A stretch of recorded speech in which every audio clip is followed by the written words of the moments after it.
కోట్ల రూపాయలు మీరు చేసిన అప్పులకు మిత్తిలు కట్టి ఈ రోజు నడుము వంగిపోయే పరిస్థితుల్లో రాష్ట్రం ఉంటే ఆ నిజాలు చెప్పొద్దంట. లోపల క్యాన్సర్ ఉండాలి, ఎయిడ్స్ ఉండాలి, కానీ నేను మంచిగా ఉన్నా, ఎర్రగా బుర్రగా ఉన్నా, నాకు పిల్లని అండి పెళ్లి చేసుకుంటా అని అబద్ధాలు చెప్పి ముంచాలని చెప్పి వారు సూచన చేస్తున్నారు. అధ్యక్ష, రాష్ట్రం దివాలా తీసింది. దివాలా తీయడానికి వాళ్ళ అసమర్థవంతమైన 10 సంవత్సరాల పరిపాలన, విద్యుత్ శాఖ దివాలా తీసింది. 88,000 కోట్ల రూపాయల అప్పులే కాకుండా సింగరేణికి బకాయిలు వాళ్ళు అట్లనే పెట్టిండ్రు. ప్రైవేట్ కంపెనీలల్లా ఎక్కడ తెచ్చిన అప్పులు అక్కడనే ఉన్నాయి. ఇరిగేషన్లో కాళేశ్వరం కట్టిన అంటారు, మేడిగడ్డ కుప్పగూలిపోయింది. ఇవాళ ఆ బ్యాంకులకు తెచ్చిన అప్పులు అట్లనే ఉన్నాయి. కాంట్రాక్టర్లకు పెండింగ్ పెట్టిపోయిన 1000 కోట్ల రూపాయలు అక్కడనే ఉన్నాయి. అధ్యక్ష, ఇట్లా ప్రతి శాఖలో ఎన్ని అసలు FCIలో 2014-15లో మేము సరఫరా చేసినామన్నారు, ఇప్పటి వరకు వసూలు చేయలే. మా ఉత్తమ్ కుమార్ రెడ్డి గారు కష్టపడి మీరు చేసిన తప్పులను సవరించి ఆ నిధులు రాబట్టడానికి ప్రయత్నం చేస్తుండ్రు. వీళ్ళు ప్రతిసారి వచ్చినప్పుడల్లా GDP గురించి వీటి గురించి మిగతా అన్ని మాట్లాడుతుండే. అధ్యక్ష, నేను తప్పకుండా ఈ బడ్జెట్ సమావేశాలల్లో ఉన్న వివరాలన్నీ తీసుకొచ్చి బయట పెడతా. కాబట్టి నేను వారికి చేసే సూచన ఒక్కటే, మీరు ఏం చేసిండ్రో చూసినాకనే ప్రజలు ఒక తీర్పు ఇచ్చిండ్రు. ఆ తీర్పు ద్వారైనా మీకు జ్ఞానోదయం కలుగుద్దని ప్రజలు భావించరు. ఇంకా అదే అహంకారము, అదే అహంభావము, అవే చులకన మాటలు, ఎదురుగుండే వాళ్ళని కించపరిచే విధంగా మాట్లాడడం, ఈ వ్యవహారం మానుకోండి. అసెంబ్లీ ఎన్నికలలో 39 సీట్లలో మీకు మెజారిటీ ఇచ్చిండ్రు. పార్లమెంట్కి వచ్చేవరకల్లా 3 సీట్లకు పడిపోయింది. ఇప్పటి వరకు ఊకదంపుడు ఉపన్యాసాలు మాట్లాడిన ఆయన శాసనసభలో కూడా ఆయనకు మెజారిటీ రాలే. అధ్యక్ష, ఆ ఓట్లు ఎక్కడ బదిలీ అయినాయని నేను అడుగుతున్నా. అసెంబ్లీలో డిసెంబర్లో 39 సీట్ల మెజారిటీ వస్తే పార్లమెంటుకు వచ్చేవరకల్లా 39 శాసనసభలలో 3 మిగిలినాయి. అధ్యక్ష, 3 దుబ్బాక ఉంది. ఆ పక్కలో కూర్చున్న మిత్రుడు ఏదో కష్టపడి ఓట్లే ఇచ్చినట్టున్నాడు. ఇవాళ సిరిసిల్లలో కూడా మెజారిటీ కోల్పోయింది. మాట్లాడే ముందు ఆ లెక్కలు చూసుకోవాలి. ఇవాళ మేము 8, మాకు 2014లో 2 సీట్లు వచ్చినాయి, 2013లో 3 సీట్లు వచ్చినాయి, 2019లో మాకు 8 సీట్లు వచ్చినాయి. అధ్యక్ష, అంటే ప్రజలలో ఉండి మేము పనిచేయడంతో వరుసగా మేము నెంబర్ పెంచుకుంటూ వచ్చినాం. అధ్యక్ష, మీకు మొదటిసారి 12 వచ్చినాయి, రెండోసారి 9 వచ్చినాయి, మూడోసారి గుండు 0 వచ్చింది. గుండు 0 వచ్చినాక కూడా బుద్ధి మారకపోతే ఎట్లా? అధ్యక్ష, ఇప్పటికైనా విధానాన్ని మార్చుకోండి. తెలంగాణ ప్రజలకు క్షమాపణ చెప్పండి. మీరు చేసిన దోపిడీ, మీరు చేసిన తప్పుడు విధానాల వల్ల ప్రజలు మిమ్మల్ని శిక్షించిండ్రు.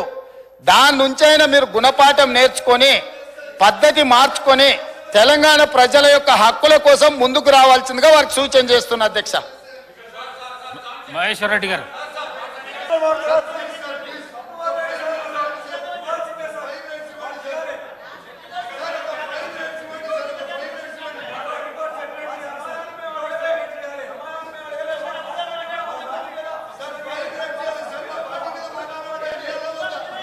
మీరు కూర్చోండి.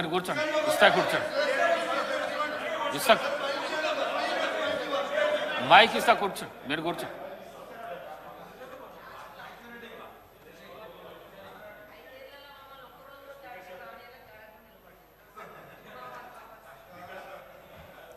గౌరవ ముఖ్యమంత్రి గారు మాట్లాడిన విధానం ఏదైతుందో రాష్ట్ర ప్రజలని మొత్తం సభని తప్పుదోవ పట్టించే విధంగా చాలా దుర్మార్గంగా మాట్లాడారు సార్. ఇది టీఆర్ఎస్ ఎంపీలు ఫార్మ్ బిల్స్కి మద్దతుగా నిలబడ్డారు, ఓటేసినారు అని చెప్పి చాలా అన్యాయంగా మాట్లాడారు. అధ్యక్ష, ఒక్క మాట. అధ్యక్ష, రామ్నాథ్ కోవింద్ గారి ఎలక్షన్ గురించి చెప్పారు. అవును సార్, ఎస్, మేము ఏం చేసినా బాజాప్తా చేసినాం. ఒక దళితుడు రాష్ట్రపతి అవుతుండంటే మేము అండగా నిలబడ్డాం, ఎస్, బరాబర్ ఓటేసినాం. ఉపరాష్ట్రపతిగా ఒక తెలుగు బిడ్డ అవుతున్నాడు వెంకయ్య నాయుడు గారు అంటే ఎస్, అండగా నిలబడ్డాం, ఓటేసినాం.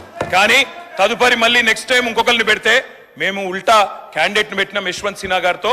మేము మద్దతు ఇవ్వడమే కాదు సార్, నేను పోయి రాహుల్ గాంధీ గారు పక్కన కూర్చొని పార్లమెంట్లో మా పార్టీ తరఫున నేను సంతకం పెట్టి వచ్చిన సార్.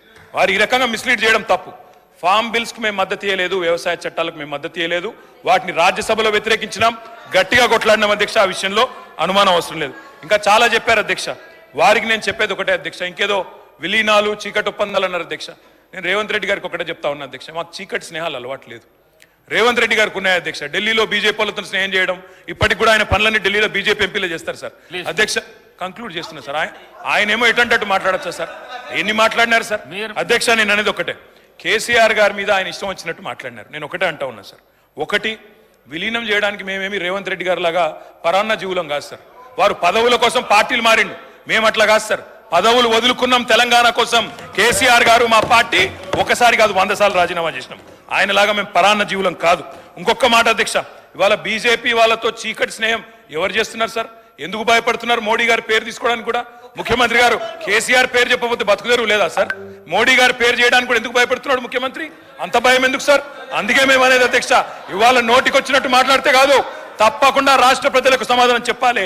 8 ఎంపీలున్నా తెచ్చింది గుండు సున్నా. 6 గ్యారంటీలు ఎత్తేయడానికి గత ప్రభుత్వం మీద బదనాం చేయడం, రాష్ట్రం దివాలా తీసిందని మహేశ్వర్ రెడ్డి గారు. అధ్యక్ష పర్ క్యాపిటా పెంచి, పవర్ పెంచి, శుద్ధమైన నీళ్లు ప్రతి ఇంటికి నల్లాతో ఇచ్చి, ఇవన్నీ చేసి తెలంగాణ సాధించుకొచ్చి అష్ట కష్టాలు పడి గత 25 సంవత్సరాలుగా ఒక యజ్ఞంలాగా దీన్ని తీసుకొని పోతా ఉంటే కాంగ్రెస్ పార్టీ నాయకులు మాట్లాడతారు అధ్యక్ష. కేసీఆర్కి పిండం పెడతాం, ఇవన్నీ చేసినందుకు నాకు పిండం పెట్టాలా? ఈ తిప్పల పడ్డందుకు ఆ పిండం పెట్టాలా? మీ వల్ల కాని పని, మీ నాయకులు ఎంతరో మంది ఎన్నుచూపి పారిపోయినటువంటి తెలంగాణ ఉద్యమాన్ని నేను భుజానేసుకొని అనేక కష్టాలు పడి దీక్షలు చేసి చివరికి నా చావు మీద తెచ్చుకునేంత ప్రయత్నంలో తెలంగాణ తెచ్చిపెడితే మీకు పిండం పెడతామంటే ఎవరు హర్షిస్తారు అధ్యక్ష? ఇదేనా సంస్కారం? ఇదొక పద్ధతి, ఇదొక పార్టీ, దీనికో లెక్కన? చాలా బాధ కలుగుతుంది అధ్యక్ష, దుఃఖం వస్తుంది. ఎందుకంటే ఏందని నాకు అర్థం కాదు. ఇది పూర్తిగా ఎటుపడతాడు, నోరుంది కదా అని విచ్చలవిడిగా మీ పార్టీల నియంత్రణ లేకపోవచ్చండి, కానీ సంఘం చూస్తుంది కదా, సమాజం చూస్తుంది కదా. నన్ను అడుగుతున్నారు, మన రాహుల్ గాంధీ ఏదో ఒక మాట అందరికీ మోడీ పేరేమున్నదంటే 2 సంవత్సరాల జైలు శిక్ష విధించారు అధ్యక్ష. అఫ్కోర్స్ నిన్న సుప్రీంకోర్టు స్టే ఇచ్చింది, సభ్యత్వం కూడా తీసేసిండ్రు. మేము ఆ చర్యలు తీసుకోలేమానండి? మేము తీసుకోకపోదుమా? మీరు ఏదో స్వేచ్ఛ కావాలి, స్వేచ్ఛ ఇచ్చినాం. మేము చాలా లిబరల్గా ఉంటున్నాం, డెమోక్రాటిక్గా ఉంటున్నాం, అన్ని రకాలుగా బాగుంటున్నాం. లేకపోతే మీరు అట్లా మాట్లాడిన దానికి మీ తాట తీసే పరిస్థితి ఇష్యూ కాదు కదా గవర్నమెంట్ అనుకుంటే. కానీ మీరంతా ఆ విధంగా ఇష్టం వచ్చిన అడ్డగోలు మాట్లాడినా మేము సంయమనం పాటిస్తున్నాం. మేము ఇది పోలీసులు ఉసుగొలుపుతలేం, ప్రజలే తీర్పు చెప్తారు రేపు పొద్దున అనే ఉద్దేశంతో మేము ముందుకు పోతా ఉన్నాం. కానీ బాధ మాత్రం కలుగుతుంది అధ్యక్ష. ఎక్కడ ఏం చేయని వాళ్ళు తెలంగాణ ఉద్యమం జరుగుతున్న దాని మీదకి తుపాకులు తీసుకొని పోయిన వాళ్ళు మాట్లాడతారు అధ్యక్ష. ఇలా 2 పార్టీల అధ్యక్షులు అధ్యక్ష. కాంగ్రెస్ పార్టీ అధ్యక్షుడేమో రైఫిల్ తీసుకొని పోయిండు కరీంనగర్ జిల్లాకు, ఇంకో పార్టీ అధ్యక్షుడేమో అందరు రాజీనామా చేస్తుంటే ఆయన ఒక్కడు మాత్రం రాజీనామా చేయకుండా అమెరికాకు వారిపోయింది అధ్యక్ష.